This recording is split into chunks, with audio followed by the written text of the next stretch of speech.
Let's not overcomplicate it. It is as straightforward as that.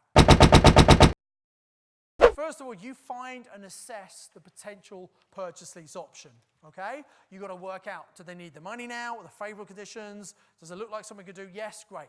You then agree the deal and complete the heads of terms form.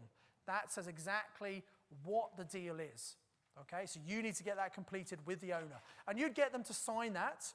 And by the way, when they've signed it, that's a commitment. And you might actually pay them £1 there and then. Pay them £1, they sign the contract.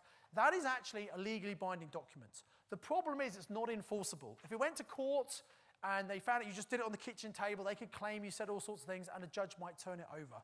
So that's why we send it to the solicitors, solicitor for you, solicitor for them.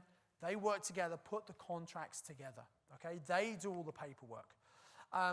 They'll take care of all the other legal requirements such as restrictions, power of attorney, all those kind of things. And you've got to project manage the process. So you've got to keep in touch with the owner. You know, if you speak to the owner and say, right, let's get it done, and then they don't hear anything for a month because the legal paperwork's being sorted out, they might go off the boil. They might think you're not interested. You need to keep in touch with the seller on a regular basis. You need to be on top of the solicitors to make sure they're moving at the required speed. They got other people's clients, other people they're dealing with as well. So you need to project manage and keep on top of it all. That's the process. And let's not overcomplicate it. It is as straightforward as that. It's about doing the simple things consistently to get these deals to work.